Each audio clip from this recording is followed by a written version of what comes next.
Welcome to the lABLEd podcast, a show about disability, illness and difference. I'm Lucy.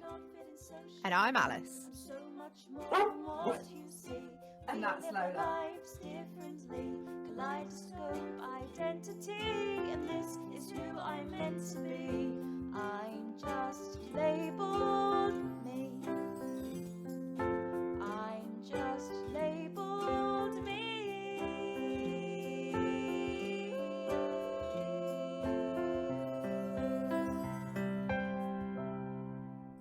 Don't forget, in this episode, I might swear, Lucy might cry, and you can check out details of the trigger warnings on our website. Hello everyone, welcome to a brand new episode of the lABLEd podcast with me, Alice, and my co-host Lucy. Hello, good morning, good afternoon, Hi. Good evening, wherever you're listening.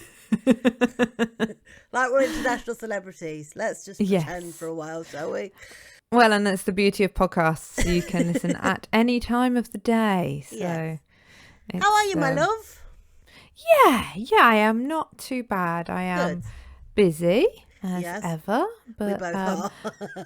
I had a nice. I went to a work meeting yesterday that was being held in a theatre, and I got there early, and there happened to be a guide dogs event on where they happened to be selling cake. Oh, well. So Dora got to have some fun with other dogs. I got to have some cake. So I'm still riding on that fortuitous high. And I had a good day yesterday because my mum bought me a Greggs home for my lunch. So I was very happy to have a sausage roll and a chocolate eclair. And then I'm on annual leave as well. So that's double whammy, isn't it? You know, celebrating. There you go. Yeah, Simple can't go wrong things. with a chocolate eclair either. No. So we have a guest with us today. This is somebody who's been very patient with us. We've had to reschedule a couple of times, but I think it's going to be worth it. I'm really excited to have our guest with us today. She is a fellow podcaster, disabled podcaster. Zubee, would you like to introduce yourself to our listeners? Yes, thank you, Alice. Hello, everyone. So my name is Zubee. I'm a founder and disabled entrepreneur. I run a company called Access My Events, which aims to make events accessible for disabled people. So it's a consultancy-based service. I'm still obviously in the process, early stages of starting it up, and it's all a bit of a learning experience, but I'm really enjoying it, even though there's quite a lot of challenges to overcome. But so far it's been a long journey, but I'm slowly getting there, and it's slowly progressing. And I also, aside from running my business, I also started a podcast in September 2022, and it's called My Voice. And the focus of My Voice podcast aims to give disabled people from ethnic minority backgrounds a voice to share their stories. So it's mainly focused on the unheard voices that we don't hear. So I just the main reason that I actually wanted to start a podcast was actually a while back I was doing a bit of research because I wanted to get into doing some voiceover work. And I found that it was really difficult to get into that specific industry. So I thought, why not start a podcast? So I started doing a bit of research into it and seeing how things progress. And, throughout the sort of process, it's still very early stages, but I've managed to interview some really inspiring and great people so far. So again, I'm looking to see how it all progresses. Zubee, do you find that when you meet other disabled people, it kind of opens your eyes a bit to the world, of disability that you were unaware of? I often say that this podcast has made me a better disabled person, more empathetic towards other people's sort of challenges in life. Because it just every episode that we record is like a learning experience for me, and I just find it fascinating to be able to sit down and talk to these people and think, wow, I never realised, that was the case for this person. And I do think it's definitely made me a better disabled person in that way. What are your thoughts on that? Yeah, like everyone's obviously journey is different, and you sort of when you sort of meet people from different areas of life, and it's just really Yeah. interesting to hear their stories. So yeah, I agree with you on that one. Yeah. And I think that, you know, you're sort of what's the word I'm looking for? You're sort of like USP Yeah. for your podcast of having, you know, ethnic minorities on. It's one of the things that I always, you know, we always say, as you said just then, that, you know, every person's journey is different, and part of what shapes your journey, it's not just, you know, that you're disabled, but it's the specifics of your disability, but it's also the specifics of all the other elements of your identity. Absolutely. You know, you're not just disabled. You might be disabled and a woman, you might be disabled and gay, you might be disabled and black. Like those, all of those things shape your journey and your experience. And I think that's, like, I always think the people who are the most fascinating guests for me are quite often the people whose journey is so different to mine because of all of those different kind of elements of their identity. Yeah, absolutely. And just with everything that you do as well, one thing is it's a journey, and it's also just a learning experience. And there's things that I didn't know that I could do that I'm sort of learning on both of these journeys. And you know, doing the podcast for one, and then doing my business, there were certain things I didn't think I could do. So doing all of those together, you know, I'm just again learning things along the way as well about myself. So yeah. And I think that is a great thing to do. That is to, you know, to be able to be given the opportunity to sort of challenge your skills a little bit. When we started this podcast as the pair of, you know, me and Alice, I thought to myself, I don't know if I'll be any good at this. I've had experience in like radio and that kind of thing, but I didn't know whether I was going to be any good at it. What I've actually found is, and I don't mean to boast about this, I'm quite good at this, if I do say so myself. And now I've landed like, you know, I've got tasks at work that's like, oh, can you produce this podcast for work, please? And I'm like, yeah, I suppose so. I think I know what I'm doing. But actually, the more I do it, the better I get at it. And that's like repetitive. Exactly. So let's have a go. And I think disabled people, they can often think to themselves, oh, I'm not capable of doing that. But until you try, you never know, do you? I think exactly. And I think it's a great opportunity, you know, to be able to think to yourself, I'm going to try and do this is a great thing, especially when you have other difficulties in life, you know, to be able to look at things and go, I'm going to give it a go, and be determined enough to try, you know, I think is a great thing. And I think that's why it's really important.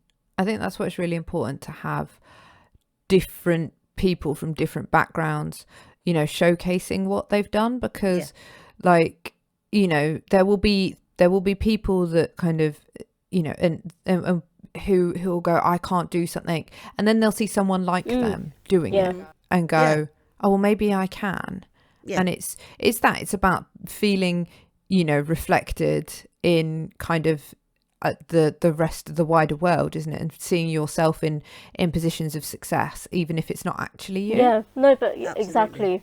And like they say, surrounding yourself with like-minded individuals, it does spur you on, because that's how I've sort of felt along the way as well. And just reading people's journeys, and, you know, just, it can be anybody. It doesn't have to be somebody with a disability, but just reading their journeys and how they've got to where they are. It's just really interesting, and it can be very motivating. So. And I often say, and even just hearing your Go on, sorry, go ahead.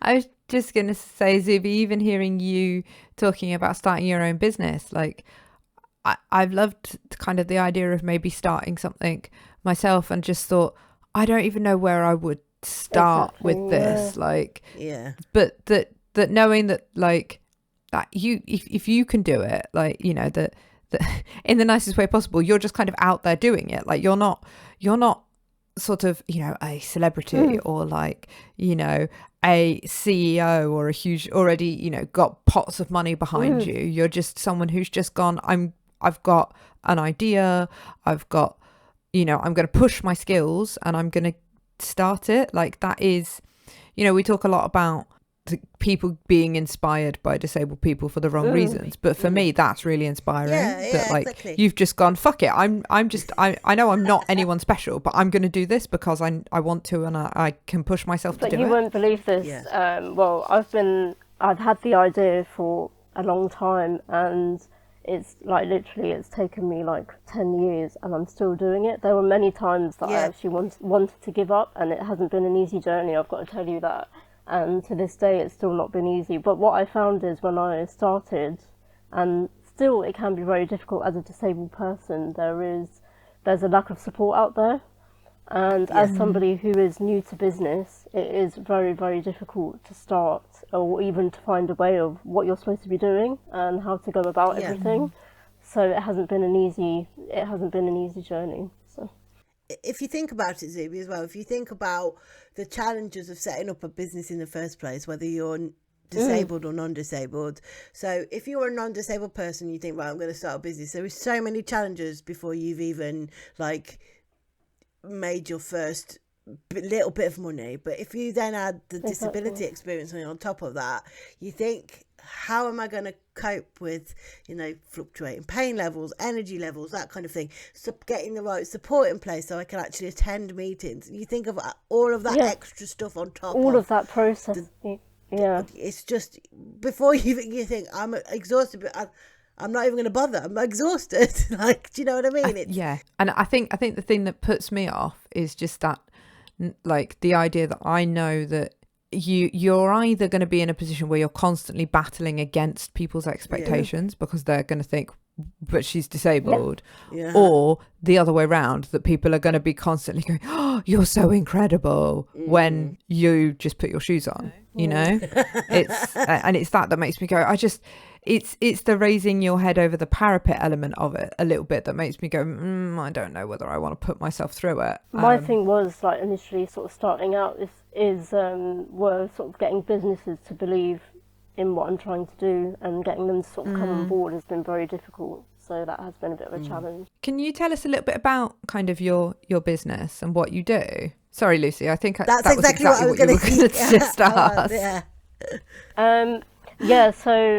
So my business, it's a consultancy-based service that advises businesses on how to make their events accessible for disabled people. But what has actually given it a real boost was I entered a competition, and it's a weekly competition that's run on social media by Dragon's Den's Theo Paphitis, and you get to join if you win, you get to join a large network. It's a business network of over 4,000 plus other businesses, and I entered it just by chance, not expecting to win, and my business got chosen, and I was like, literally, I couldn't believe it. So to even be part of that network, it's just incredible. So I entered it just last year, and it's free. Any business can any business can enter, and you have to just enter between 5 and 7:30. You just put a tweet out, and you just sort of like do a little mini pitch about your business with a post, and if Theo chooses you, then he will retweet your business and to his followers, and you can imagine how many followers he has, so it gives it a real boost. And then a lot of people get to know about it. So and then just recently in February this year, I got to attend. He runs an annual event as part of that as well, so you get to attend an annual event, and you get to sort of network and meet with the other business owners as well, so that was really nice. Did you tell him how to make his event accessible to disabled people? I did, and at the end of the event, I actually gave a lot of feedback. Yeah, I gave a lot of feedback on what they could do for their next one. Yeah. Amazing. Yeah. But yeah, to be recognised by Theo was just incredible, and just to have his backing as well gave me a real boost to continue with what I'm doing. So, yeah. Did your social media blow up? Was it like as soon as Theo Paphitis retweeted you, were you like, what the hell is going on? You hadn't gone to bed, my numbers forgotten about my it. numbers were going up. Literally, I couldn't believe it. I was just like on my phone. I was like, this is incredible. Yeah, I just couldn't believe it. Yeah. That happened when I posted about our adoption sort of being Oh. finalized, and I just posted a photo of one of my shoes, one of my husband's shoes, and a little baby shoe, and I sort of I got like a weird, like it was like 200 likes or something, and I was like, that's a lot. Like, I wonder what's happened there. And I woke up in the morning, it was 4,500. Wow. And it just kept going up and up, and I was like, a bunch of strangers know about this super personal thing in my life. Like, I thought like maybe Lucy and one other random person on like my Twitter might be like, oh, that's nice. Me and Adam. It's social media is a very strange place. Yeah. But yeah, I just want to say to your listeners, if anyone's interested in entering, it's called Small Business Sunday, and they have their own dedicated website. So if anyone does want to enter, it's you can enter on a Sunday, every Sunday between 5 and 7:30, and then the announcement gets done on Monday at 8 p.m. If you do get chosen, then yeah, you get to see. So yeah, We'll put all the details in We'll the make show sure we notes. put the details. Yeah. okay. You can tell we haven't done this for a little while. But basically, Alice was going to say what I just said. That's great stuff. That's really good stuff. What about your background, Zubee? Where did you sort of start off your career? Was it What event inspired you to management? start your business? Well, I've had a real passion for events for quite a while now, for quite a few years, and I've worked and volunteered for a number of different organisations doing various different roles. And one of the main, I think, why I sort of started was a few years ago. I did an inclusive fashion show for disabled and non-disabled models, and this was for a charity that I was working for at the time. And I had actually no experience of running a fashion show before, so I actually had to research everything from scratch. And so I did. This was like a good few years back now, and researched everything from scratch, and researching designers, researching everything that gets involved in doing a fashion show. So I thought I just want to give it a try and see what happens. Again, it took a lot of work to do it, and didn't expect the response that it received, but actually turned out to be really successful. I was wanting to sort of make it like a small scale event, but it turned out to be a bit of a large scale event, and it actually received local, national and international press coverage, with an appearance in British Vogue magazine. And I think since that day that's made me feel a bit sick. And yeah, I think just since that event, since that event has just passed, and I just think, it just really got me, and I just thought, okay, I want to go into events, and this is what I'm going to do. Wonderful. So yeah, that's what I think got me really motivated by it. And then the attendees that were there were saying, oh, would you consider doing another one, but on a bigger scale? And I said, possibly, but we're not sure. But at that time, that was way back then. But yeah, it took a lot of work. It raised a good amount of money. One of the reasons why I wanted to do it was to raise awareness of disability in the fashion industry, and also it was to raise money for a charity that I was working for at the time. So it was really good. Yeah, and I was really pleased about it. And then and the other main reason was I was actually looking for a job in the events industry, and it's a very difficult industry to get a job in. So I just thought, why not try and start my own business in the field? So that's why I sort of said I'm going to start my own company and try and do it that way. So I love that. Yeah. Why not? I think why not is a very powerful phrase, isn't it? Once you go, why not? Yeah. There's no stopping you. Really, why not? Even the way you say why not, it's like it's an easy thing, but no, Why it's not? been a long journey. Yeah. Why not? Yeah, no. I like, what's the worst that can happen? Like, you fail, and then you find something else. What's the worst that could happen? Like, yeah. But the key thing for me is because it's taken me like so long to even get the business going. My thing for me is having support from the likes of Theo, and having backing from like-minded individuals who know what you're trying to achieve. That does really help. And like the Yes. support is key, I think, in starting a business as well, so you don't fail. So that's why I really want to make sure that I have the support in place to make sure that I can get there, even though it has been a really Yeah. long journey, because I wouldn't want to do all this work and then realise at the end of it, no, you know, I can't continue anymore because the business is not No. working. That would just really Exactly. break my heart because it's been so Yeah, long. absolutely. Absolutely. Feel the fear and do it anyway, Zubee. That's what I always say. Feel the fear and do it anyway. And I think because I've done like 9 to 5 jobs for a long time now, I just don't know if I can go back into that routine of doing a 9 to 5 job. And I just like the flexibility of everything. Yeah, especially as well now that you know you're capable of it. You know, you've put on events, you've done it, you know you can do it. I suppose that gives you that extra incentive to go, I'm going to keep going because I know I'm capable. It's, you know, I think once you've done something and it's a success, it kind of feeds that ambition even more, doesn't it? And you think, I can't go back to the normal humdrum life of 9 to 5 job and, you know, paying somebody else's bills. You think, no, if I can do it, I'm gonna carry on. I think it's amazing what you've managed to achieve so far. And I think it's because of all the voluntary work that I've done as well. It's like I've volunteered for, like, when I say this to people, they're like, you're crazy, but I've volunteered for like over 15 years for different like organisations, and through that, I mean, I've learnt a lot.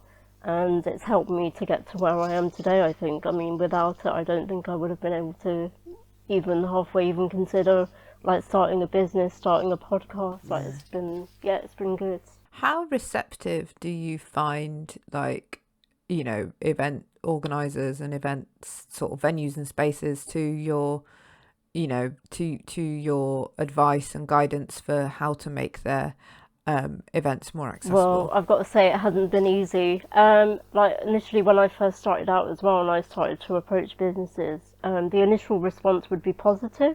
Then when I would reply back to them, I wouldn't get a response.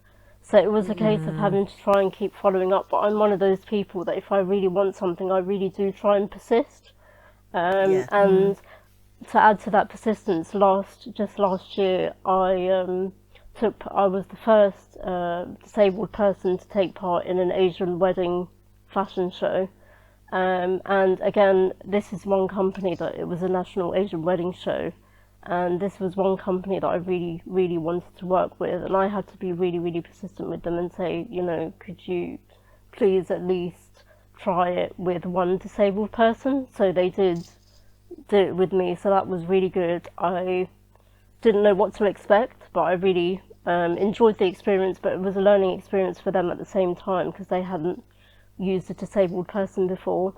And I sort of obviously help them as well and tell them what I needed and everything like that. So, because obviously, you know, with Asian bridal outfits, they can be quite long and can obviously, it's, and they can't actually specifically make the outfit for you. So they had to do a lot of pinning up for me. Their initial thing was, the plan was that they were saying that I would go out in my wheelchair. But and then I think an hour before going out, they said, would you be okay to walk on your crutches? And I was like, okay.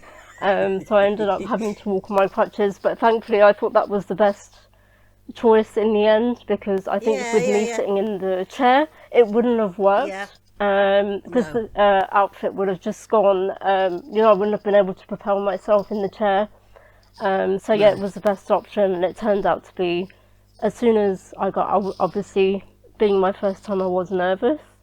But then as I got out there and saw the cameras and the lights and everything, and then got towards the end where the cameras are, where they take a picture, and just hearing the applause just made it more like, wow, this is actually real. But the response was actually phenomenal, and the feedback was brilliant. So I couldn't actually believe it, but it was really, really good.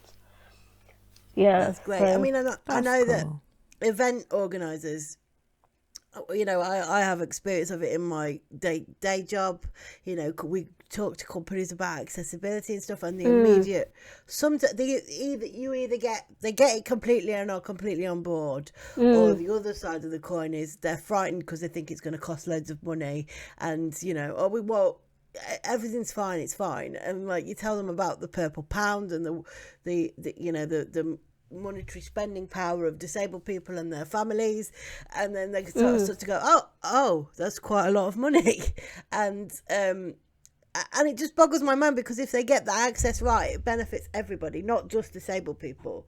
You know, if there's access to your building and your customer service, and you know, if you can go to an event and enjoy yourself and not have to be bothered about the fact that you're in a wheelchair, or you know, you need extra support, or you know, the you can't see because the viewing platform's too high, that kind of thing, just makes everything better for everybody.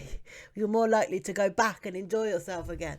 It's just like with this fashion show that I took part in. I mean, it was like a one-off, but it's with things like this where I want organisations, if they do it once, I want them to keep doing it, and I don't want to have to be the one. Yeah, exactly. I don't want to be the one to have to keep persisting, and I want them to keep it regular. That's one thing. Even when they have like the Paralympics, and you see that one-off on TV, and after that you don't see disabled people on television, and it's just like, just because the Paralympics are finished, why can't you continue it or do something, you know, to have disabled people on there? Like I was saying, with these fashion events as well, you've used me, now I want the same company to be able to do it again, but use more disabled people, not just one person, with other disabilities as well. And that's what I want to try and keep pushing. It's that acceptable kind of disabled person, isn't it? Particularly with the Paralympics. It's like, they're disabled, but look at, you know, how incredible they are, and what they've overcome, and that kind of inspire, you know, against all odds kind of thing. We talked about it when we had Jem Stevenson on a few years ago, who's a former Team GB disabled athlete and sports journalist. She talked about how, you know, there's the narrative around disabled people for the Paralympics is about, you know, how that overcoming and how incredible they are, when like the point that is missed is the fact that, like Olympians, Paralympians are like at the height of their kind of, you know, they are elite athletes at the height of physical health and you know, stamina, and are doing things that regular folk, whether they're disabled or not, aren't doing. But it is still that kind of, you know, that this disabled, it's good to have this disabled person on. We've done it, we've ticked this box, look at this good disabled person we picked. And then you know, as you say, Zubee, it's the what about all the other times, what about all the other people, what about the people whose disability is maybe not the shiny pretty disability, or the person is not, you know, acceptable to you, it's socially acceptable for the way their disability presents. That's it. And I was just saying, why does it have to be a one-off event to initiate something? Why can't it just be ongoing? That's my thing. It's made me think, Alice, I have some friends who have speech difficulties, communication difficulties, and the difference when they see me, somebody who is just sat in a wheelchair, they're a bit nervous and a bit like, oh, but they can quickly get over it, because I can quite eloquently tell them it's fine, there's nothing to worry about, shall we just get on with it, kind of thing.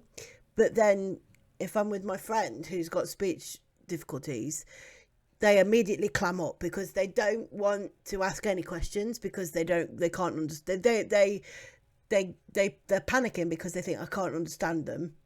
They panic because they think I'm going to have to give this person more time to tell me what they want to say. I have a friend who, yes, his speech is very difficult, but if you really you have to take your time with it, but you can understand what he's trying to say eventually. And if you can't understand, he'll just go, forget about it, and he'll wait until you're used to his speech, and then he'll ask you again, because once after you've spent like 20 minutes with him, you get to realise, oh, that noise means yes, that noise means no, kind of thing. And then once you're sort of back into the swing of talking to him, after about 20-25 minutes, he'll ask the question again, and all of a sudden your brain goes, oh, I know what he's trying to say. It might have been that he's gasping for a drink and has been for the last 20 minutes, but you get it. But there's people who have no experience of people with communication difficulty, and that's just one example, and they just clam up completely. They don't know what to say, they feel embarrassed, they're staring at their shoes, they're shuffling their feet thinking, I just want to go, please go, like I want to, please let me go home. And I just feel so see the talking to people like their children, because their speech is different. That's what I see quite a lot, slowly and loudly. And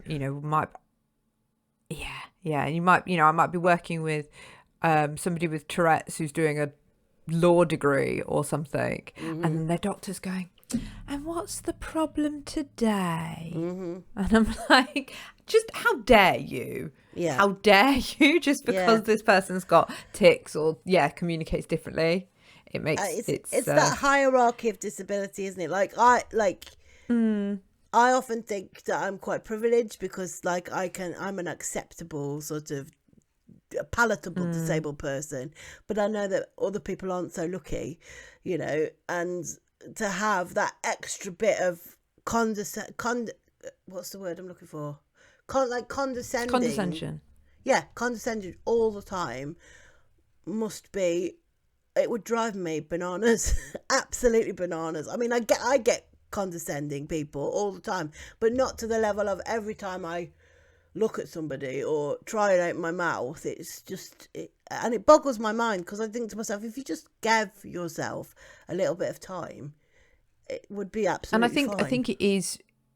I think it is really important for people like you and I, Lucy, to recognise some of the privilege that we do have in terms of being that acceptably disabled, but also because we're white British living in the UK, we come from, we're not sort of, we come from relatively kind of middle class families. We have a lot of privilege that means that in a lot of ways doors are open to us. Whereas I think even, Zubee's talked about all of her successes, but there will be barriers that she experiences just because her skin is a different colour to ours. And I'm sure that that's something that a lot of her guests on her show have talked about as well. Zubee, what are your thoughts? This is one of the reasons, obviously I wanted to do the podcast, was to give ethnic minorities, especially disabled people as well, because we do face a lot of different barriers, like through education, just growing up generally, and because I've faced a lot of different barriers through that as well, and so this is why we sort of talk about different topics and try and get the awareness out there and why it's so important. Can you tell us about some of the guests? I was going to say your favourite guests, but I always feel like that's going to get people in trouble. Can you tell us about some of the guests you've had on your show? Yeah, sure. I don't know if you guys follow somebody called Isaac Harvey. He's a disability advocate, and he also has an MBE. He's a really good friend of mine. I had the privilege of having him on, and we were talking about different, obviously, aspects for him as well, growing up with his disability and the barriers that he faced, and how his family have been really supportive, and through obviously his education, and as well as that, and all the other successes that he's had through his journey, and what he's been doing. And just recently, in our recent episode, I had somebody called Anjum Khan, who is she does a little bit of work as well on disabilities. She's got a lot of different disabilities herself, but it was all about Ramadan and fasting, and for her, how it is for her as somebody who is unable to fast because of her disability. So that was really interesting to hear from her perspective, and then also from my perspective as somebody who is fasting, and just to sort of hear, even if you can't fast, what you can do instead in order to, just be part of it, and just be part of the occasion, and just be able to do it. So that was the really experience interesting. of it, kind of thing. Just the experience of it, and being part of her community and what it's like for her, and that's what I was just thinking, because I think for a lot of people, outside of that community. You know, you hear about Ramadan, it's just fasting. Like nobody thinks about what it's actually reflective of, or like the community and the cultural kind of implications of maybe if you can't participate in that. But also I really like the idea of, you know, actually having the focus on what you can do and how you can be involved in that space and that celebration still. Yeah, and for her not to sort of feel isolated even if she can't fast, but just to be having sort of people around her and all that sort of stuff and just being part of it. So that was interesting to sort of hear it from her perspective. Cool. And sort of just if there are any occasions going on as well, so that's what I sort of try and focus on, if there's anything in the news and that sort of thing as well. Another guest that we had on was somebody called Azim Amir, who is a blind footballer. So it was interesting to hear, obviously, his perspective as well, being a young footballer, and he plays for Team GB, and obviously how they make the football accessible for him, and hearing his journey and how he got into football and his passion for football. And so yeah, it was really interesting to have him on as well. So yeah, I've had quite a few really good people on, so I'm looking forward to having some more, hopefully, exciting guests on. You have a great angle there, Zubee, as well, really, that I don't think that many podcasts about disability are covering very, as often and as frequently. I know that we are aiming as we go forward to include people of different cultures and things like that, because I find it fascinating. I'd love to be able to talk to people from all over the world about what disability is like for them in their country and their disability experience, because I just think when you go to inaccessible places like Prague, for instance, I've been to Prague and it was very difficult to negotiate in a manual wheelchair. But then I sat there and I was like, well, there must be disabled people that live in Prague, and have no other option but to live in Prague. And I just think listening to experiences from other people from other countries would, again, be eye-opening. But you have a great angle here to go at, Zubee. I think it's fantastic that you are giving voices. Can people like apply to come on your show, Zubee? Or do you sort of, do you cherry pick more? No, people can just kind of be like, hey, come and talk to me. Yeah, I'm obviously, because I'm still quite new to it, but I've just been putting people, if anybody does come forward, I'm actually looking for people to come on. Because you were talking about the angle, I think it is a really, because what I found when I was initially researching into it as well, I hadn't come across a podcast that would actually focus on ethnic minorities, and I just wanted to be able to do that because I know there's a lot of different cultural barriers for people from ethnic minority backgrounds. I myself personally have faced barriers, and that's what I wanted my voice to be about, is for people to be able to talk about these barriers and challenges that they face and what we can do to be, to be able to overcome them. And I think, and just because we have sort of said that we want to really improve the diversity of our guests as well on the show. And in the kind of exactly the same as you, in the research that I've done, there are podcasts out there. There have been podcasts in the past that maybe no longer exist. We did have Kimi Soko on, who was doing the Dope Black Disabled podcast. I don't think that's going anymore. No. It's one of the things that it is difficult, is having that kind of longevity. But, as you said, you've been going since 2022. It is, I think if you can uplift those voices, there are people out there who want to listen, definitely. Yeah, absolutely. I think the difficulty with podcasting is the continued production, actually. I think if you continue to produce and you continue to have interesting guests on, you get the engagement from listeners. It's, there are people out there pressing play. It's that's the difficult side of it, is getting it to the point where people can press play. But I think particularly when you are putting out stories that people don't hear, and voices that don't usually get listened to. Yeah, that's what I want. That's the focus of the My Voice podcast, is to get those voices out there as well. Because what I tend to find is that if people have celebrities on, people know who celebrities are, but I just want to be able to get those voices on that, like you say, that you don't hear of. So We've had that's it. many What's happening. conversations, haven't we, Alice, about this? And we've said, like, whilst we can see the benefit of getting celebrities on and talking to celebrities, they draw the people in, but then we want them to stay for the people you've never heard of as well, because I often find their stories are far more interesting. You know, as much as I love, there was a whole list of celebrities that I would love to interview, and I'm not for 1 second trying to turn any. If any celebrities want to come on the show, please get in contact with us. However, there is benefit to having celebrities on your show, because it gets, you know, hopefully you get a retweet, and you know, your social media blows up, you get a load of listeners, it's all good. But then you don't want it to just be a one-off. You want them to stay for the interesting stories, like with Dan Metcalf, for instance. His story was incredible. I sat there open-mouthed for an hour about Dan, because like I could not believe his story. He had an accident after accident, and he then became a disabled diver, and it's just incredible. His story is incredible. Those are the stories that nobody hears of because he's not a celebrity.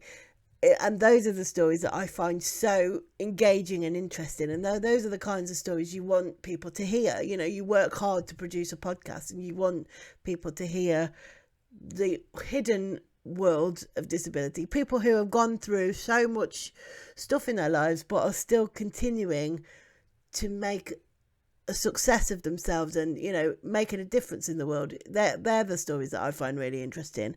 I don't know what your thoughts are, Zubee.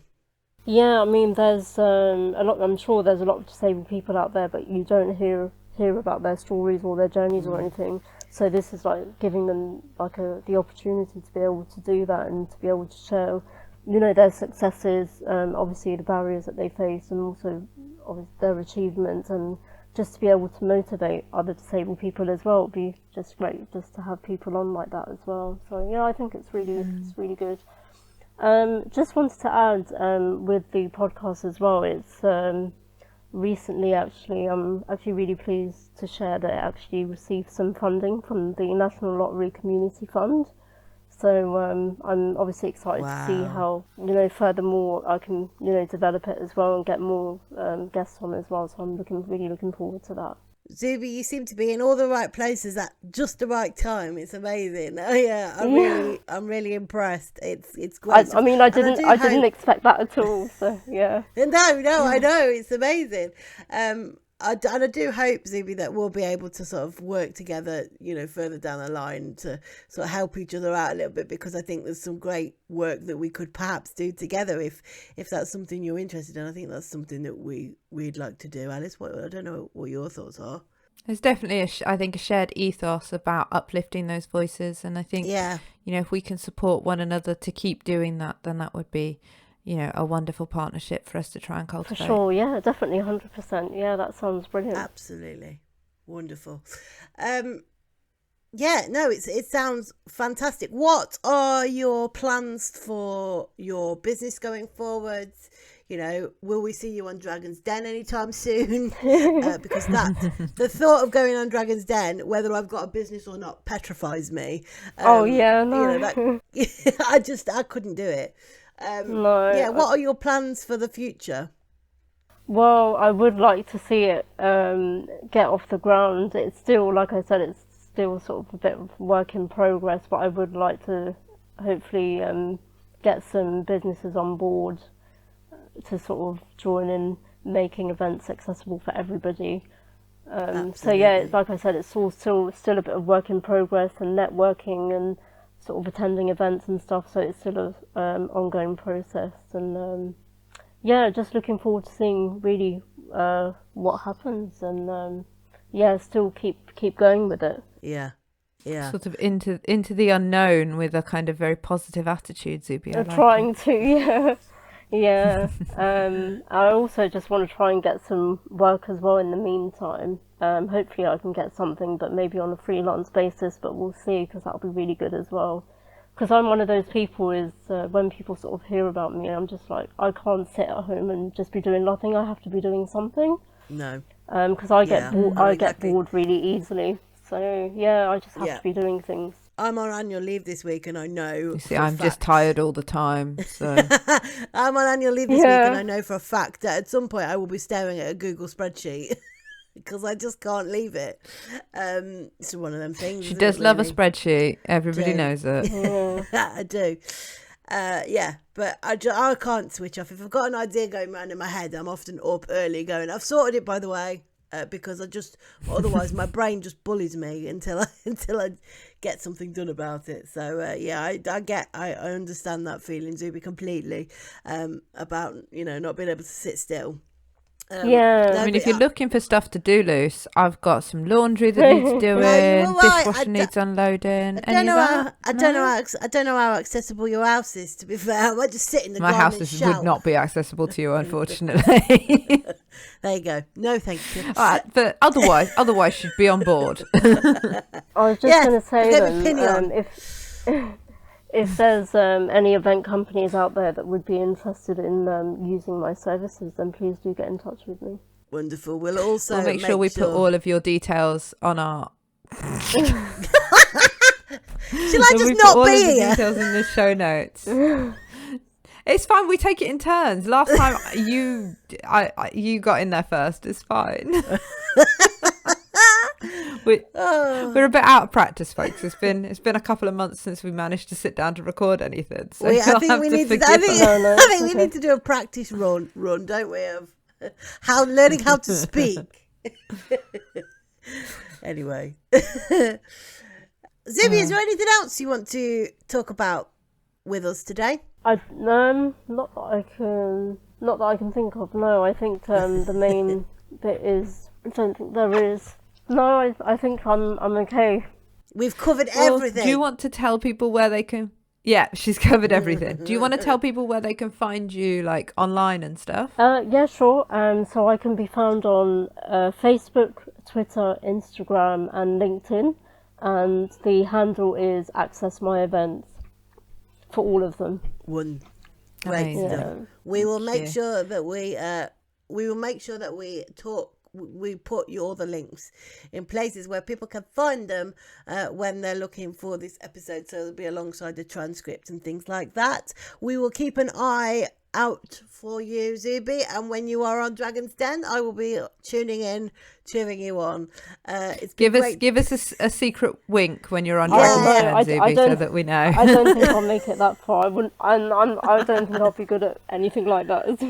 I'm sure you'll try it and you go, actually, I'm really good at this. But no, it's been an absolute pleasure.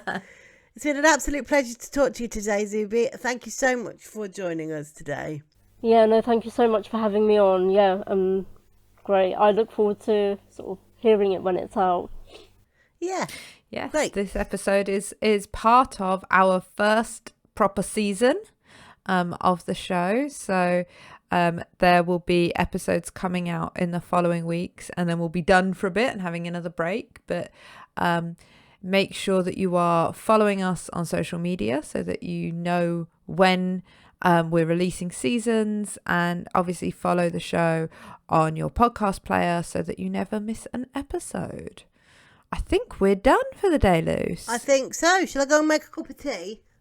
I was going to try and grab half an hour's nap. So, okay. Yeah. Either way.